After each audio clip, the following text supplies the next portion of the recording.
E aí? Ô, boa noite, meu jovem. Boa noite, cidadão. Como é que você tá? Tô bem, graças a Deus. E você, como andas? É, com as pernas, né? Como de costume. Ah, lá. Tá dando para ouvir direitinho Bom, aí? Tá vendo? sim, estou te vendo. Tomara que não tenhamos problemas técnicos dessa Ah, vez. beleza. Beleza? Preparado? Como sempre, né? Vamos falar aquilo que der aqui, né? Conversarmos um pouco aí, desenvolvermos um papo e vamos ver aí no que vai Uhum. dar, né? Tudo bem. Bom, eu vou esperar só mais um minutinho enquanto a gente conversa aqui, para a galera ir chegando, né?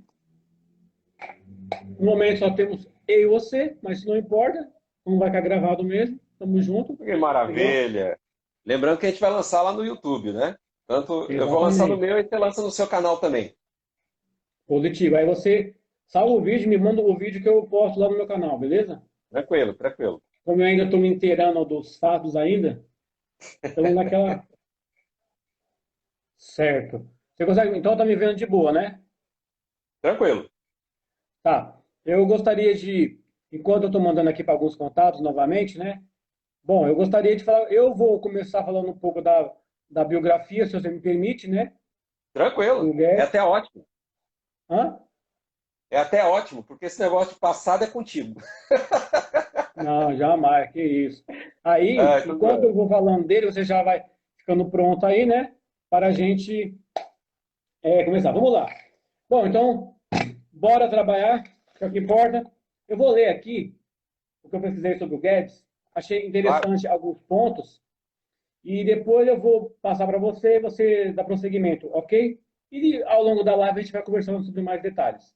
Jéssica, obrigado por estar presente. Manda os seus contatos aí, fortalece o canal, dá uma ajuda para a gente ir mais longe. Vamos lá. Paulo Roberto Nunes Guedes, carioca. Nasceu em 24 de agosto de 49, economista brasileiro. É o atual superministro da Economia do Brasil. Mestre e doutor pela Universidade de Chicago, professor da PUC do Rio de Janeiro e Fundação Getúlio Vargas. Um dos pontos que eu achei super interessante, que eu não sabia, ele é um dos fundadores do Banco Pactual, o Sim. Banco de Investimentos. Cara, é entendido do assunto. E de vários fundos de investimento em empresas, né? Também fundou outros fundos, né? Foi um dos fundadores do IBMEC, criado por um instituto de pesquisas sobre o mercado financeiro, etc. Bom, ele foi anunciado pelo então presidente Jair Bolsonaro, né? Que fundiu os ministérios, né? Da Fazenda, do Planejamento, Desenvolvimento e Gestão, da Indústria, Comércio Exterior e Serviços. Então, o Super Ministério da Economia. Pois bem, ele não. Uma coisa que eu achei interessante também, ele não é, nunca foi afiliado de nenhum partido. Isso eu achei um ponto bacana. É, mas Certo? tem um fator dele, eu acho que deve estar aí na sua biografia. Vou esperar você terminar, tem um fator. Vamos ver se você vai citar. Tudo bem. A sua única atuação política anterior foi a elaboração do plano de governo do ex-ministro Guilherme Afif Domingos, É entendeu? isso aí. Quando se candidatou a presidente da República em 89. Então, foi a única participação dele na política. Né? Ele foi convidado para a elaboração do plano de governo. Achei bastante interessante. Pois bem, aqui nós já falamos um pouco, né? Aí, então, o Guedes, pelo que eu pesquisei, ele é um cara renomado pelo que eu, né, descrevi aqui. Quando ele veio para o Brasil, ele até se formou na Universidade de Chicago, quer ver? Também atuou como docente em regime de dedicação parcial na Pontifícia Universidade Católica do Rio de Janeiro, na PUC, né? Uhum. Cadê? Deixa eu ver onde que eu achei o ponto aqui. Assim, ó, quando o Guedes voltou de Chicago, que foi uma das universidades que ele teve uma bolsa, né? Ele ganhou uma bolsa e foi estudar em Chicago, nos Estados Unidos. Uma bolsa Quando ele. patrocinada pelo governo. Que, aliás, ele está cortando as bolsas do CNPq. Olha que coisa interessante. Só um parênteses, já começando a artilharia já. Ele recebeu uma bolsa do governo para poder estudar em Chicago e hoje ele está cortando as bolsas dos estudantes no exterior. Só isso. Calma aí. Calma que você vai falar disso aí já, pelo amor de Deus. Pois bem, depois de ter ganhado essa bolsa, foi para Chicago, se formou, teve doutorado e mestrado lá. Quando ele voltou ao Brasil, ele se sentiu marginalizado. Olha só, que incrível. Porque os economistas que tinham hegemonia naquela época não lhe deram nem as posições acadêmicas, nem os cargos de governo que ele sentia que merecia. Então, nos anos 80, esse ponto aqui eu acho interessante. Hum. Nos anos 80, ele foi para o Chile, no regime do Pinochet, né? Onde é recrutado por Celumi, Jorge Celumi, né, ex-diretor do orçamento do regime de Pinochet, que então dirigia a Faculdade de Economia e Negócios do Chile. E ele também queria implantar o que ele implantou lá no Chile aqui no Brasil. Entendeu? Ainda Déficit de bem que não engenharia. conseguiu por enquanto, né? Então, Ainda bem que não conseguiu por enquanto. até o momento, um ano e meio, né? De governo já. É 1 ano E e 4 agora, meses. É 1 ano e beleza. 4 meses. Certo, vamos lá. Aí, deixa eu ver aqui. Bom, ele queria fazer no Brasil as reformas que ele fez no Chile, né? Autonomia do Banco Central, câmbio flutuante, equilíbrio fiscal, entre outros. Pois bem, agora eu queria passar para você, mediante essas informações que eu compartilhei com você, qual é a sua opinião, o que você viu, o que você pode complementar. Olha, eu acho que a primeira coisa que eu poderia estar complementando, que eu vi interessante, é que ele parece que também participou da fundação do Instituto Milênio, que é um think tank liberal né, de implementação de ideologias liberais, né, que tem um estudo muito aprofundado em duas escolas econômicas, uma que o Guedes passou, que é a Escola de Chicago, e a outra, mais notadamente, a chamada Escola Austríaca de Economia, né? Do Certo. Hayek, do Bovaverk, do mais conhecido deles, que aqui no Brasil o mais conhecido é o Mises, mas geralmente, na minha opinião, o mais proeminente e o melhorzinho deles é o Hayek, né, que até ganhou um Nobel. Certo. E deixa eu ver, outra coisa que você comentou na sua alusão inicial a respeito do fato de que ele parece que nunca teve muito prestígio entre os economistas, mas eu não sei até que ponto isso foi por parte de preconceitos da academia ou por parte de incompetência dele, porque veja, ele não escreveu nenhum livro, não criou nenhum tipo de teoria, e até onde eu sei, ele pouco estava interagido nos debates econômicos. Como você mesmo interagiu aí, inteirou aí, ele entrou já direto praticamente no mercado financeiro e por lá ele fez carreira. Fez, aliás, uma brilhante carreira, onde ele começou o Banco Pactual, que aliás tem umas facilitações aqui no governo, porque será? Aliás, tem inclusive também rolando uma espécie de investigação, porque o Guedes é muito ligado a fundos de pensões. E veja, a gente vai falar um pouco sobre a reforma da Previdência, eu acho que você deve ter lido isso aí. Me parece que há uma denúncia rolando sobre certos. Ainda não foi nada provado, mas há certos indícios de que o senhor Guedes, acho que talvez o Banco Pactual, está envolvido com algum tipo de negociata referente a fundos de pensão, que tem muito a ver com a reforma da Previdência que ele queria implantar. Então, outra coisa que eu gostaria de complementar, ainda já começando já a minha fala, literalmente, né, é a imagem dele, não só porque o Chile estava vivendo uma ditadura, uma das mais ferrenhas e mordazes ditaduras aqui da América do Sul. Só um parênteses, o Estádio Nacional do Chile foi até usado como um local de assassinato e tortura de dissidentes, né, de pessoas não gratas pelo governo. Inclusive, tem até uma ala do Estádio Nacional, que é utilizado pela Universidade do Chile, pelo Colo-Colo, pela Universidade Católica. Tem uma ala que é praticamente, ela não mudou desde aquela época, para manter ainda a memória da época que foi utilizado como campo de concentração. Eu gostaria de firmar em 2 pontos do Guedes. A gente tem não tivemos tantas atuações muito notadas do governo Bolsonaro na área econômica por enquanto. Eu não vi ainda grandes notabilizações ainda. eu acho que três coisas que a gente poderia citar, e das quais duas eu vou comentar esta noite, é a MP da Liberdade Econômica, só que dessa eu não vou comentar hoje, né? Essa eu não vou comentar, apesar dela ter alguns problemas. Ela tem muitas vantagens também, então eu preferi não comentar sobre ela, Certo? mesmo porque não foi muito o meu foco de estudo, né? Eu vou ficar com duas áreas onde o Guedes atuou, digamos assim, mais como linha de frente na atuação dele como ministro.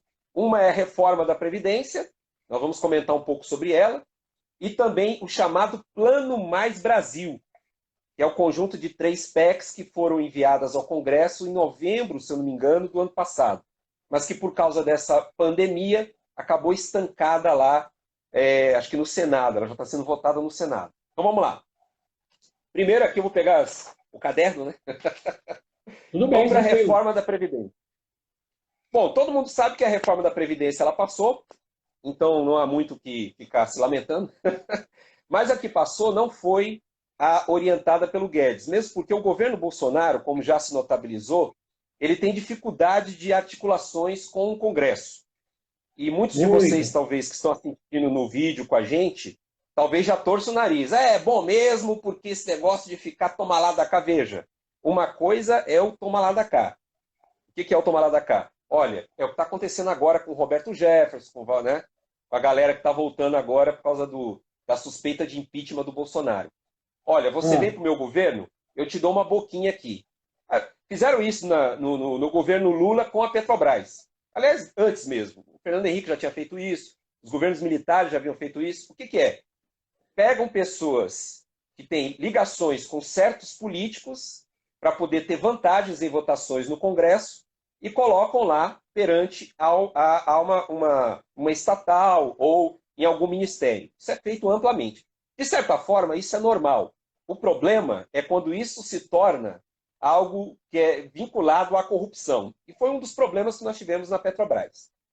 Sim. Beleza. Como o governo Bolsonaro ele tem dificuldade de articulações, a reforma planejada pelo Guedes não passou. Tivemos várias audiências, vários problemas, e apesar de que, e aí vale uma alusão à nossa live sobre a atuação da mídia.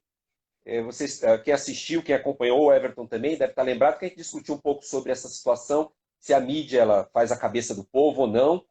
Eu me pus contra em relação à questão do Covid. Porém, isso não quer dizer que eu não acho que a mídia ela faça uma certa alienação. E nesse caso das reformas do Guedes, é impressionante como a Globo ela parece que fez do Guedes um queridinho. Mete o pau no Bolsonaro, mas tudo que o Guedes faz, o Guedes, com todo respeito, dá um peido.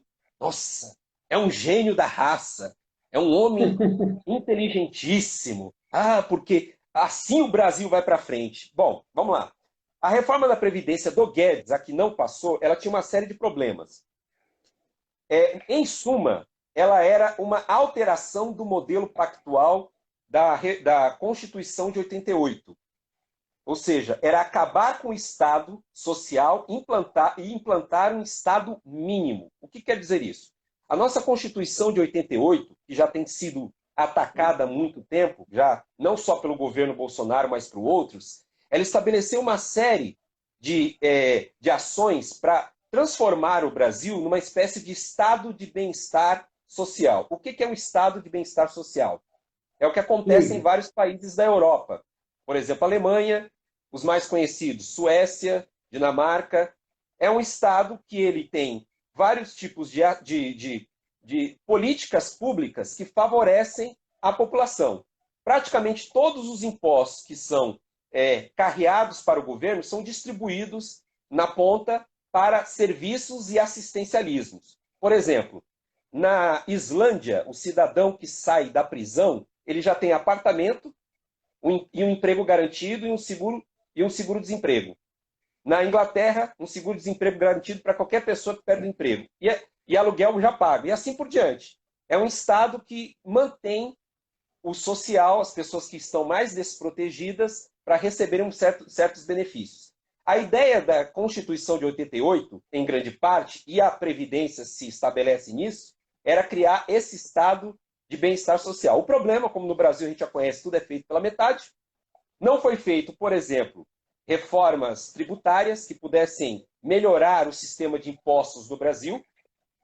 Aliás, a reforma tributária também tem sido muito prometida por esse governo, mas até agora não foi apresentada uma proposta decente. Quem tem uma proposta muito boa, inclusive, me parece que é eu não vou lembrar agora o nome do deputado, ele junto com um economista, eu vi a entrevista desse economista, ele está apresentando uma reforma tributária que, a meu ver, é muito interessante, que ela não só deixa um pouco mais fácil o sistema tributário brasileiro, que eu concordo, como contador eu concordo, é um caos o sistema brasileiro, mas só dinamizar o sistema tributário não resolve. O problema principal do sistema tributário brasileiro, há muito tempo, é exatamente o fato de que ele é muito regressivo. O que quer dizer isso? As pessoas mais pobres pagam muito mais impostos por via consumo, são impostos muito mais pesados no consumo do que na lucratividade. Em média, o brasileiro muito rico paga pouco imposto. E o brasileiro muito pobre paga muito imposto. Então, é essa distorção que uma reforma tributária deveria resolver. E a reforma tributária nunca foi feita no Brasil. Outra reforma que talvez melhoraria e ajudaria no Pacto Social de 88 seria uma reforma agrária, que nunca foi feita no Brasil. O PT, aliás, uma crítica ao PT, o PT abandonou. O PT abandonou a reforma agrária. A reforma agrária ela avançou muito mais com o Fernando Henrique do que com a Dilma e com o Lula. Uma coisa horrorosa. E um governo desse se diz de esquerda, pelo amor de Deus. Bom, a reforma do Guedes, ela vem mudar essa ideia do pacto social, porque a ideia do pacto social da reforma da Previdência que nós tínhamos é o seguinte: a Previdência brasileira era um guarda-chuva. O que quer dizer isso? Ela incide sobre a assistência social, sobre a saúde e sobre a previdência social. Ela incide sobre esses três campos. E ela é tripartite. É o governo que contribui, é a empresa, as empresas por via do INSS empresa, e é nós, cidadãos, através daquele desconto de 11% sobre o nosso salário. Ele é tripartite. E, geralmente, como ele é um pacto social, acontece da seguinte maneira: quem está aposentado agora é mantido por quem trabalha agora. E quando eu me aposentar no futuro, eu e você, quem estiver trabalhando naquele período vai sustentar, e assim por diante. É uma ideia de pacto social que vai correndo. Toda a sociedade contribui para com a Previdência. E para manter esse guarda-chuva, foi criado um conjunto de impostos. Vários impostos, como a CSLL, que é a Contribuição Social sobre o Lucro Líquido, que é descontado no lucro das empresas, é separado para esse fim. O PIS e o COFINS são impostos praticamente todos no papel, colocados para a Previdência Social, porém, ele é meio que desviado para outros fins. E também outros impostos. Por exemplo, se você paga um livro, se você compra um livro como esse aqui, há um imposto dele, uma parte dele vai para a Previdência Social. Dinheiro de lotérica, dinheiro de casas de jogos, também tem uma parte que vai para o imposto social, para a Previdência Social. Qual que era a ideia que muita gente começou a atuar? A Previdência está quebrada. Por que a Previdência está quebrada? Essa foi o mote principal para a mudança, para as reformas previdenciárias. É sempre bom lembrar que não foi só o Bolsonaro que fez a reforma da Previdência, tá? O Lula também fez uma, o Temer tentou fazer a dele, e o Fernando Henrique fez uma, se eu não me engano, e a Dilma também fez uma reforma. Ou seja, todos eles tentavam, de alguma forma, reformar o sistema. De alguma forma, diluir esse pacto. E o que acontece? Qual que era a ideia principal para a reforma? Não tem dinheiro. Daqui a 10 anos, 20 anos, 30 anos, o Estado brasileiro não poderá contribuir para a Previdência Social. Vai faltar dinheiro. É isso que todos nós ouvimos o dia inteiro aí na Globo e em outros meios de comunicação. Só que isso é, de certa forma, baseado numa mentira. E por que é baseado numa mentira? Numa conta errada. Quando eles fazem a conta para estabelecer se o Estado brasileiro ele teria o suficiente para manter quem está aposentado, eles levavam em consideração, e isso foi provado pelo pesquisador Eduardo Fagnani na audiência que teve no Senado. Ele, o Eduardo Moreira, a Fatorelli, e quem mais que foi também? outra gigante nessa área de previdência, que é a professora a Gentili Lobato, se eu não me engano, não vou lembrar agora o primeiro nome dela, Daniela Gentili Lobato. Todos eles provaram, por A mais B, por estudos, que o cálculo que estava sendo feito, primeiro, era incorreto, porque eles levavam em consideração só o que era descontado das empresas. E eu acabei de falar no começo para você que não é só os das empresas que vai no sistema da Previdência, ele é tripartite. É empresa, aliás, eles só levavam em consideração no cálculo que eles estavam fazendo o dinheiro que era descontado do trabalhador. Eles não levavam em consideração da empresa e nem o aporte do governo. Eles apagaram esses dois itens da conta. E aí eles, está quebrado, não vai conseguir sustentar. Mas é óbvio que está quebrado, você não está levando em consideração esses dois itens. Outro problema que nós tínhamos, a PIS e a COFINS, que foram dois impostos, são dois impostos criados. Impostos não, contribuições sociais, tá? É uma diferença. O imposto é uma coisa, a contribuição é outra. Outro dia a gente fala sobre isso. Eles eram, desde do primeiro ato que foi instituído, eles são desviados, eles não são usados para a Previdência Social. Eles, inclusive, existe uma lei criada pelo Fernando Henrique chamada da DRU, que é a desvinculação de receitas da União, que pega o PIS e COFINS para outros gastos do governo. Ou seja, desvia-se verbas da Previdência para outros fins. E o pior de todos, na minha opinião, é que o Guedes, assim como os defensores da reforma da Previdência, nunca apresentaram nenhum cálculo actuarial. O que quer dizer esse cálculo? É um cálculo que ele faz previsões. Olha, a Previdência está assim, só que daqui a alguns anos a arrecadação vai estar assim, daqui a outros anos... os cálculos que foram feitos não foram actuariais, ou seja, foram de forma esmiuçada. Não dá como para você prever o que vai acontecer daqui a 20 anos. Mas o Guedes vinha e dizia, não, daqui a 20 anos vai faltar dinheiro. Aliás, muito se dizia que ia faltar dinheiro se não fizesse a reforma da Previdência. E não ia ter empregos. Outra mentira.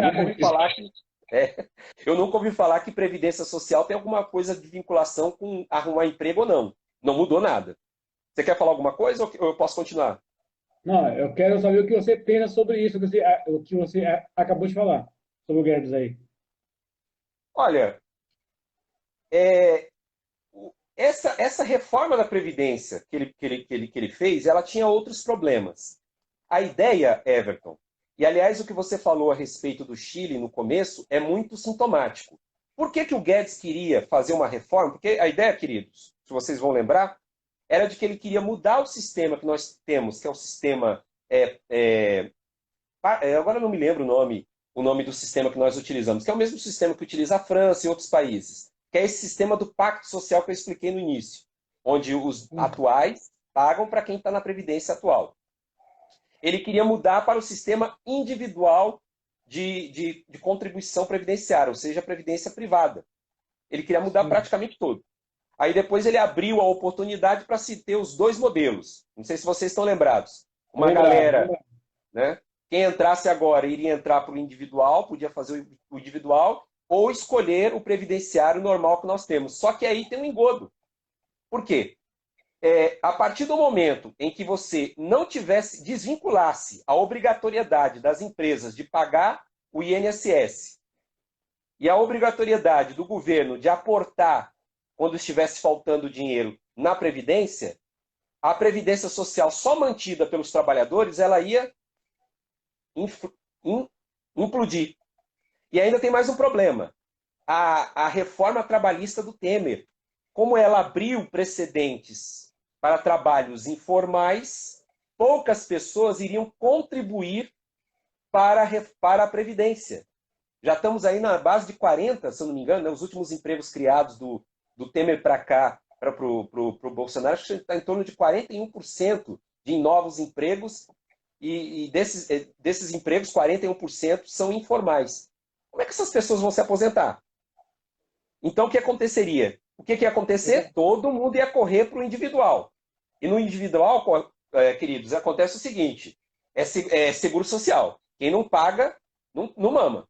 Quem não paga, não recebe. Agora imagine, o modelo de idade era até 35 anos, se eu não me engano, né? Me corrija se eu estiver errado. 35 anos.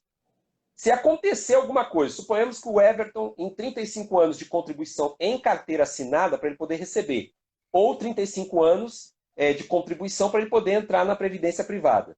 Se ele, em algum momento, quebrasse a perna, tivesse algum problema e não pudesse trabalhar durante o período, e não contribuísse, problema dele. Ah, mas eu não recebi esse... Problema seu. Não tem nada a ver com o governo. Como é que ia ficar essas pessoas?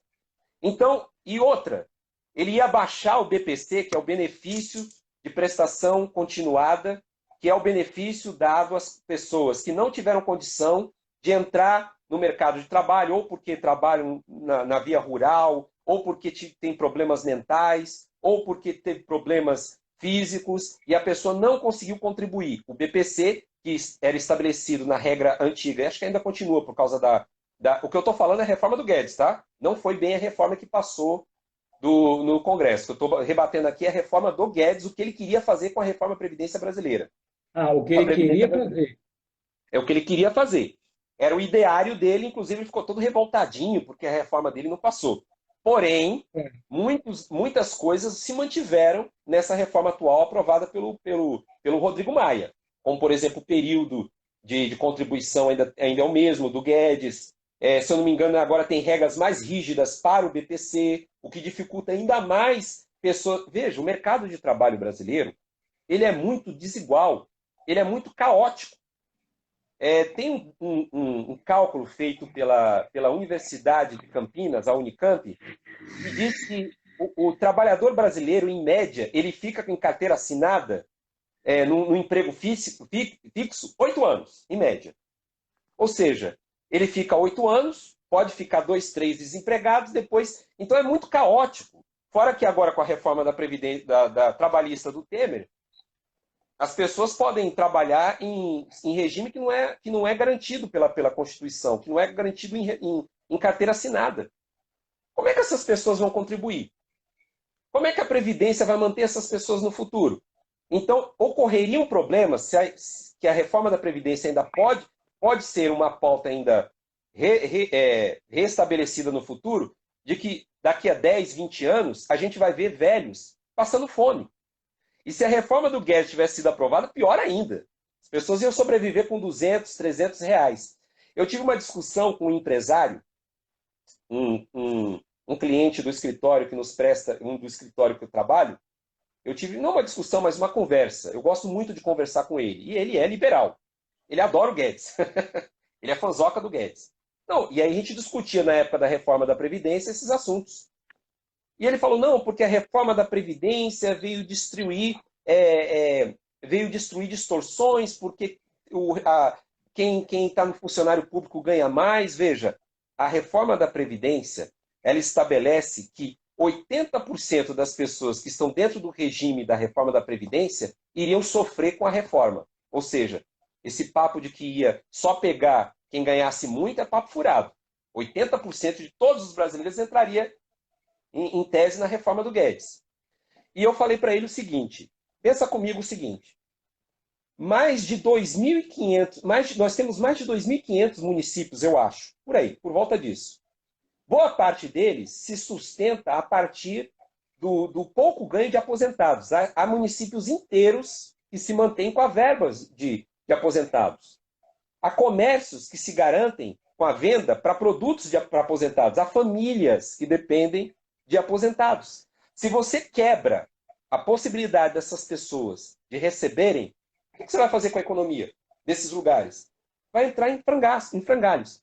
E um outro detalhe, para a gente encerrar essa parte da reforma, da Previdência, e eu já passo para você, se você tiver alguma coisa para falar, é o seguinte. Tudo bem? Veja, além dessas distorções todas que ela poderia proporcionar, ela impede, em tese, do cidadão ter condições de poder manter a sua família. Então, daqui a 30, 20 ou 40 anos, a gente ia começar a ver distorções, problemas. Ou seja, o que o Guedes fez com essa reforma que ele queria passar era uma atrocidade. Era uma destruição do estado de bem-estar social. Então, era mais ou menos isso a respeito da reforma da Previdência que eu gostaria de falar. Tá? Então, basicamente, na sua visão, essas coisas que ele não conseguiu foram, de um certo modo, boas para o atual cenário brasileiro? Você acha isso? Olha, veja bem, Depois eu faço um outro é, comentário sobre isso também, tá? claro, claro. A reforma que o Guedes queria colocar aqui no Brasil, e aí eu acabei não comentando, foi até bom você ter falado isso, era muito parecida com a do Chile. Por isso que Isso, você comentou que ele passou aquele período do Chile, ele queria implantar algumas coisas aqui, que é empurrar exato. praticamente toda a população brasileira para um regime de previdência social.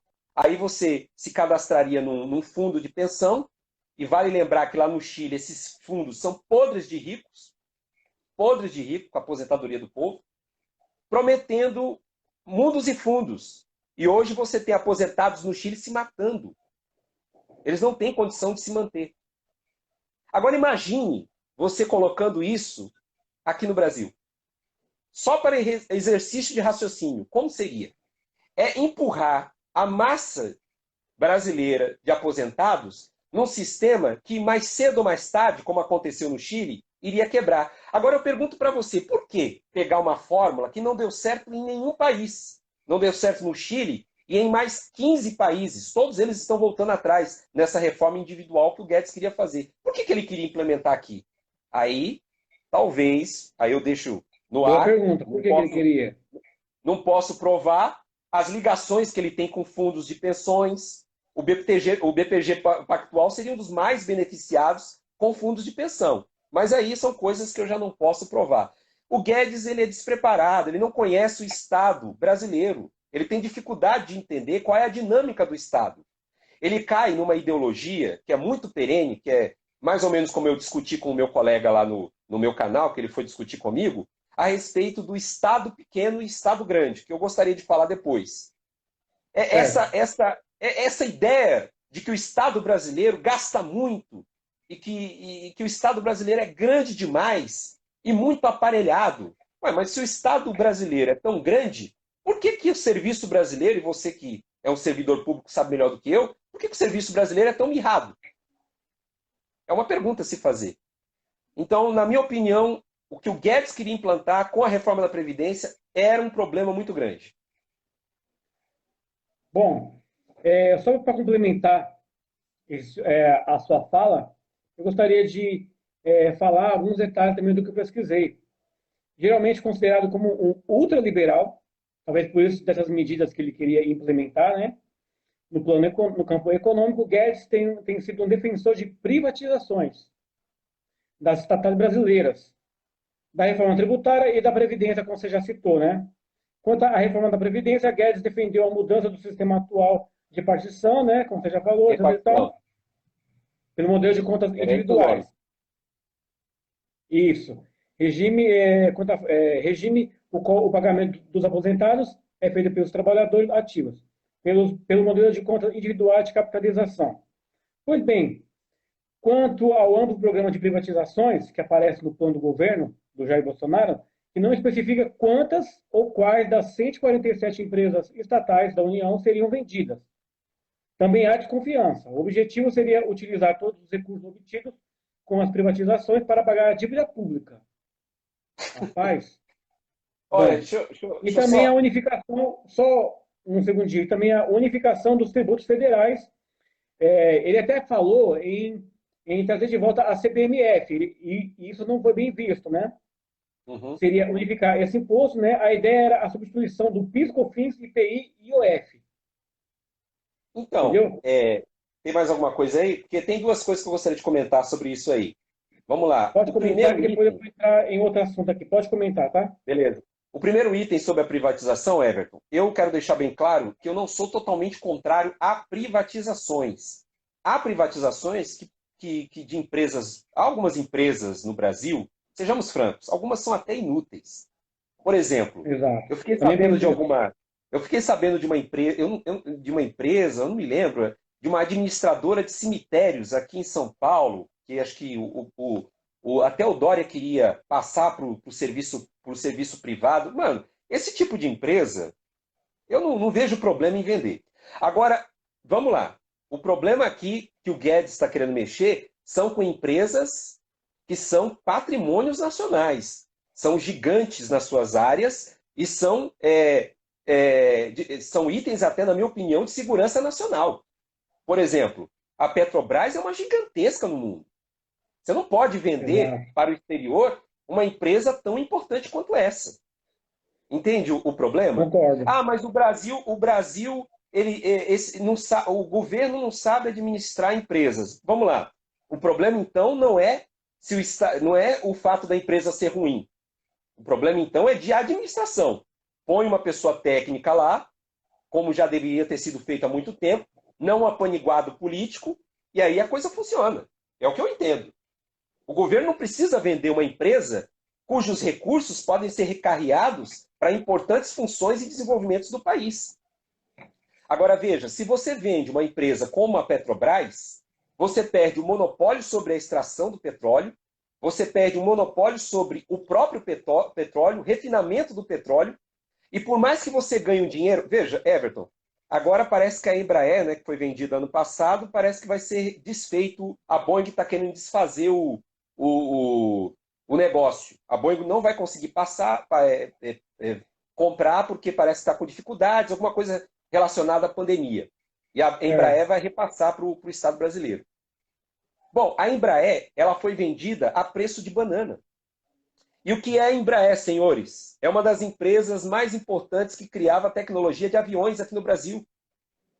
Ó, veja bem, qual é a importância de empresas nacionais? Tecnologia, desenvolvimento de tecnologia nacional, empregos e carreamento de recursos para o Estado brasileiro.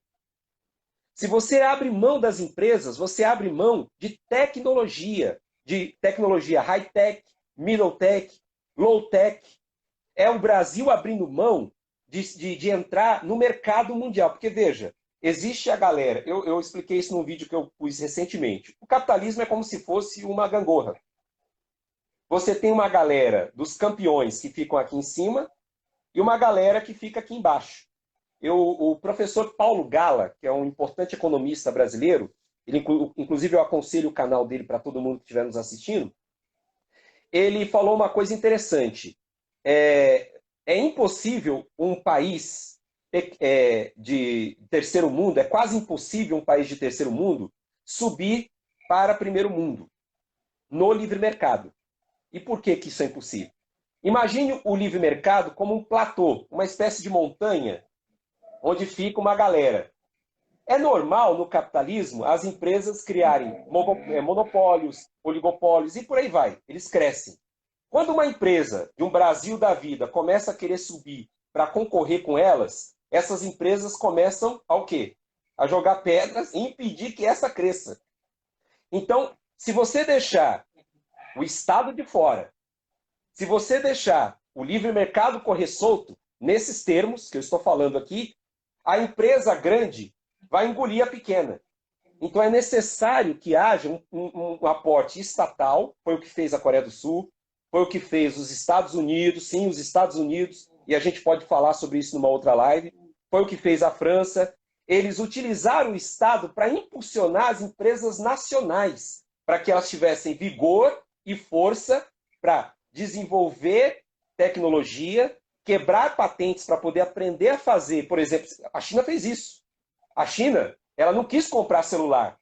Ela quebrou patentes e falou, não, como é que faz isso aqui? Me ensina a fazer isso aí.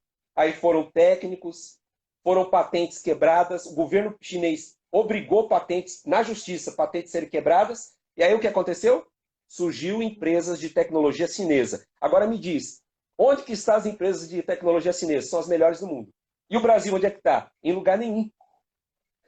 E essa, em grande parte, é o ideário do Guedes. O ideário do Guedes é abrir tudo e fazer com que o Brasil entre naquilo que o senhor Adam Smith, liberal, o criador do ideário liberal, dizia de vantagens comparativas. O Brasil, pequenininho, fica aqui embaixo, só mandando commodities, agricultura, porque é a única coisa que ele é bom, e os Estados Unidos, China, Japão, cria tecnologia, e aí sai laranja daqui a 3 centavos o quilo para lá, e eles mandam de volta caixinha com a laranja, casque tudo, aquele suco horroroso, a mais de 3, 4, 5, 7 reais o litro da caixa. Ou seja, as ideias que o Guedes quer implementar do ultraliberal que você falou não dão certo. E privatizações têm que ser tomadas com cuidado. Não é como a Deus dará, como ele quer fazer. Ele quer vender ele quer vender Caixa Econômica Federal, ele quer vender Petrobras. Que é isso, gente? A Embrapa, o que seria do agronegócio sem a Embrapa? A Embrapa ela cria tecnologias de irrigamento, cultivo de sementes. Gente, vender a Embrapa é uma burrice. Vende uma empresa que vai dar lucro para o Brasil para contratar uma estrangeira para pagar o dobro. Não dá certo, gente. Essa questão aí é uma questão complexa, né? Eu vou ser bem sincero com você, de que muitas dessas posições que você tá nos trazendo, eu não sabia, entendeu? Algumas delas, entendeu? Essas políticas do Guedes, assim. Algumas informações dele que eu percebi que eram diferentes dele ser ultraliberal. Ó, ele é um cara realmente renomado na área dele. Sim, sim. E por isso que o Bolsonaro, creio eu, trouxe ele como talvez o pilar principal do governo dele, por confiar na capacidade técnica e de empresário que ele já é, né, há muito tempo, e com experiência em fundos, etc. Por isso você falou, ele trouxe algumas ideias que, como você falou, ele não conhecia o plano público, conhecia a seara privada. Quando ele veio trazer isso para a seara pública, existe uma diferença. Eu hoje trabalho na área pública, eu vejo, e eu também estou estudando, eu vejo que na área pública você só faz aquilo que está na lei. Só consegue fazer aquilo, você fica um pouco limitado. Já no negócio, você pode fazer aquilo que a lei, você só não pode fazer aquilo que a lei não permite. Então, ele talvez está encontrando esse choque aí e outras coisas mais, outros problemas do governo em si, que acabam respingando nele, e ele, talvez, com aquele pensamento dele, quer implantar de uma outra forma. É aquilo que a gente falou sobre a ideologia, né? Ele é muito preso à ideologia liberal, essa ideologia que comentamos de liberar tudo e tal. E como você falou, ele é renomado no mercado. Aliás, eu acho que o Bolsonaro só trouxe ele por causa disso, viu? Porque o mercado confiava no Guedes. Mas assim, nem tudo que o Confia nele mercado ainda. quer, nem tudo que o mercado quer é bom para o povo brasileiro. O mercado tem interesses próprios. Vale lembrar isso aí. Ah, não, mas ajudando o mercado vai ajudar o Brasil. Eu não concordo com isso, eu tenho discordâncias. Acho que aqui na live não vai dar para a gente comentar a fundo sobre isso. Eu acho que há certas distorções entre vontade pública, é o que você falou aí.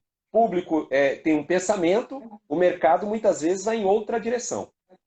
Sim, na questão econômica, como você falou, da bolsa e de investidores, isso traz uma segurança para eles. Por isso que quando o Paulo Guedes ele está lá, como você falou, até o caso da Globo, ela fica feliz, porque em algum momento essas políticas dele, ou o nome dele em si, já dá uma credibilidade para os investidores fora investirem aqui e deixarem seu dinheiro por um tempo aqui.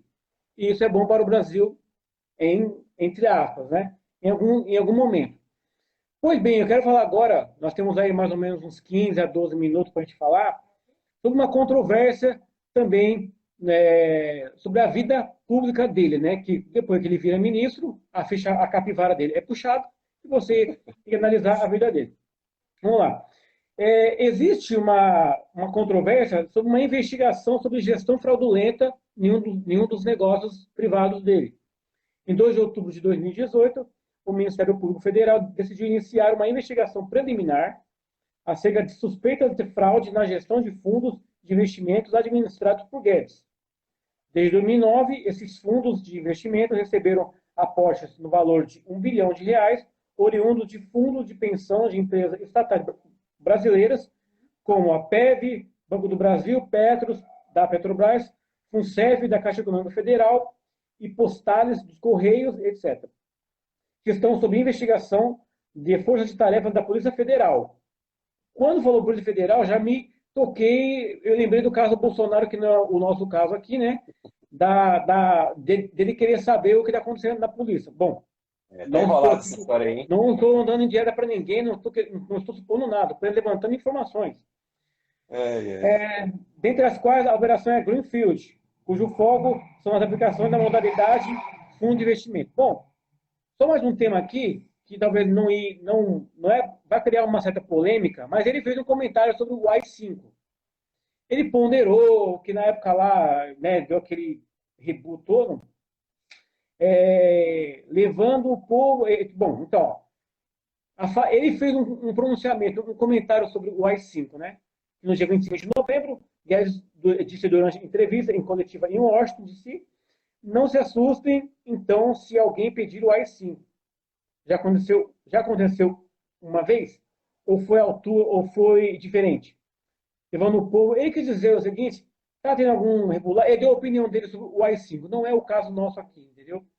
Porém, eu queria que você falasse o que você pensa a respeito dessa questão da gestão fraudulenta, se você soube de algo, se não sabe, e da fala dele do AI-5, se você soube de algo também. Olha, Olha, boa noite. eu confesso que eu vi essa questão do fundo. A gente até começou falando sobre isso, né, das suspeitas de investigações a respeito do envolvimento dele com fundos de pensão. E, cara, eu confesso que essa parte eu estudei pouco, porque a minha preocupação em relação ao Guedes era muito mais sobre a atuação dele no governo, né? Então, eu não sei como é que estão, a quantas andas as implicações das investigações a respeito dessa questão.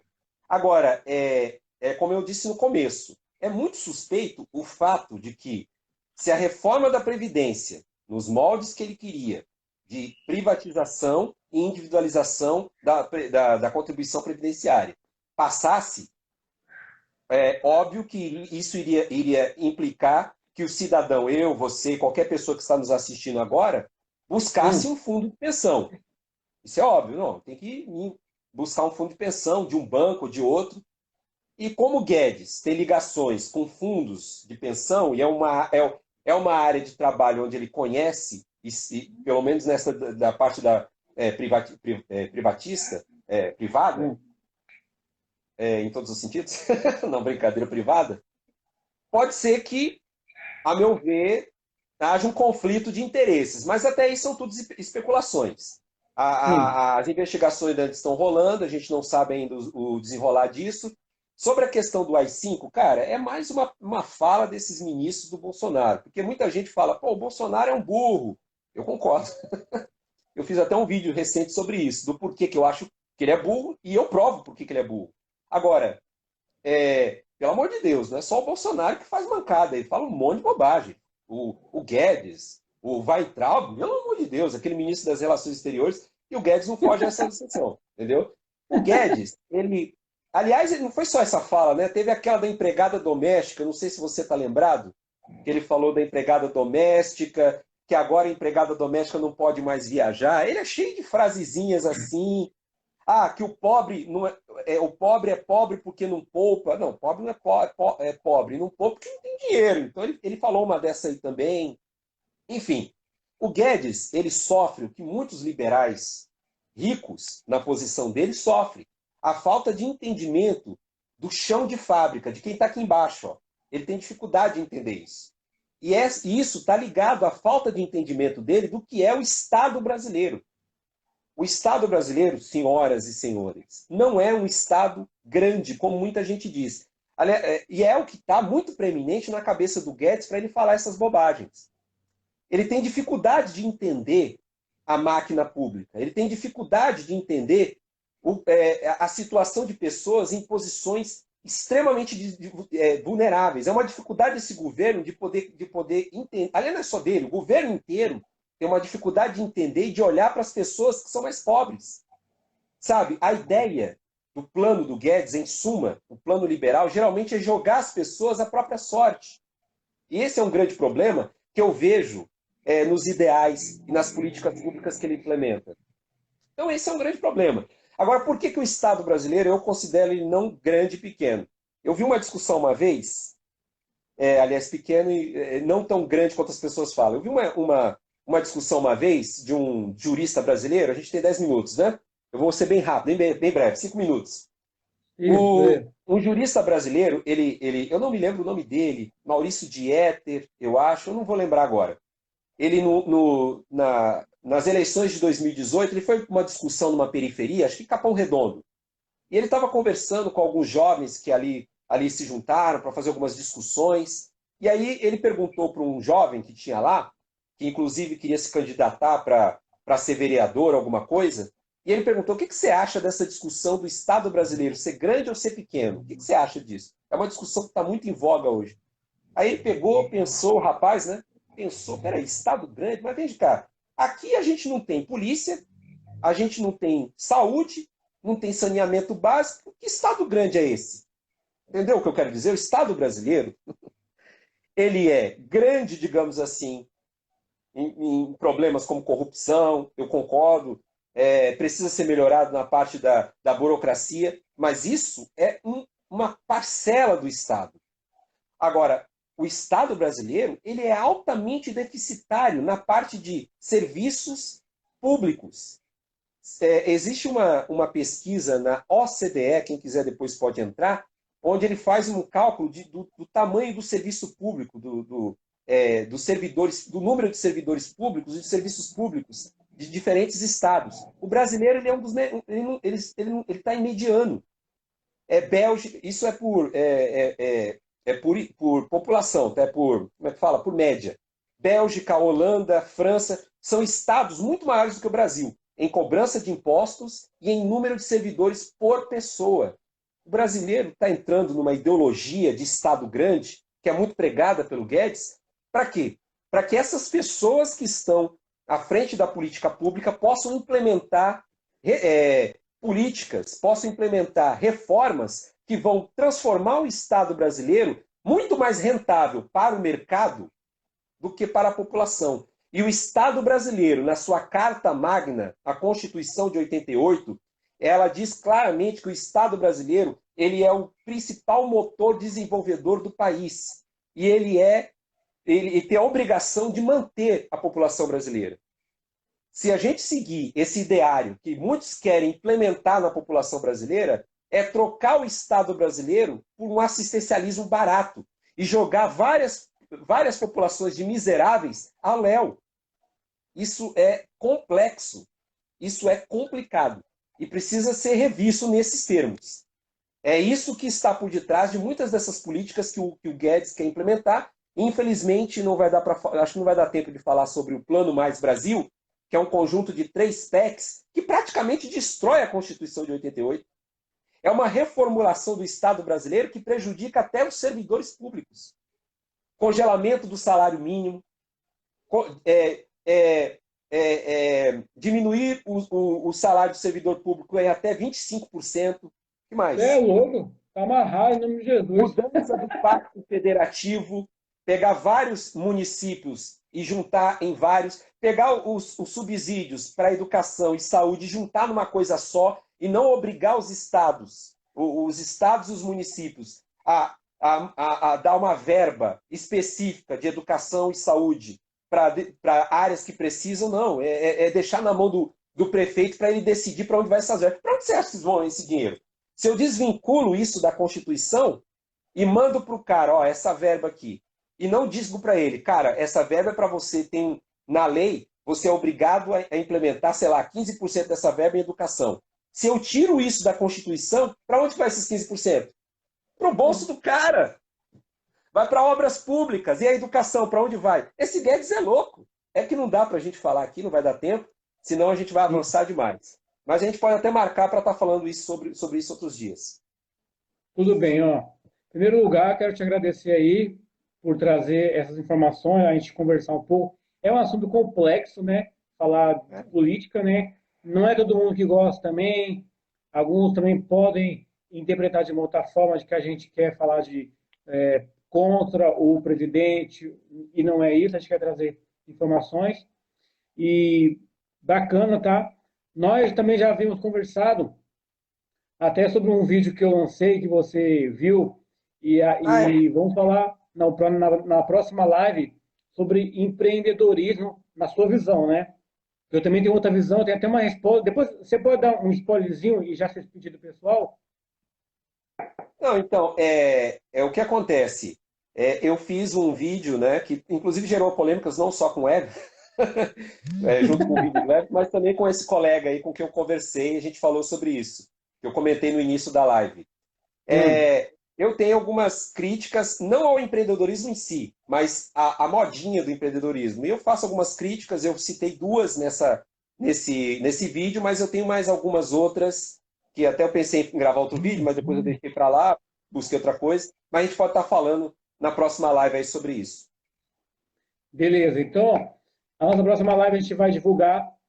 Eu peço desculpas, eu deveria ter divulgado melhor. Eu joguei de ontem para hoje, né? Tive que dar aquela reforçada no pessoal. Mas o que importa foi o nosso debate, desculpa, o que a gente trouxe. E eu agradeço a sua participação aí, entendeu? E convido o pessoal para na próxima live a gente falar sobre isso, tá? É, tem pessoas que acham que é de autoajuda, tal. Na sua visão, você acha que isso às vezes um pouco atrapalha, né? Mas o empreendedorismo, como modinha que você está querendo dizer, vai ser bacana a gente conversar, ver a sua opinião. Eu também transmitir a minha opinião a respeito até do livro que eu estou lendo, entendeu? A Nivânia entrou agora, a Nivânia no final da live, pelo amor de Deus. Mas Acompanhe beleza, depois nas redes sociais, hein? exatamente. Vai ficar salvo no meu YouTube, no YouTube do Rogério também, que é Stilgar 2020, e no meu também, que é Semeador de Ouro. Ah, não, agora Siga o lá. meu é muito mais além de mim.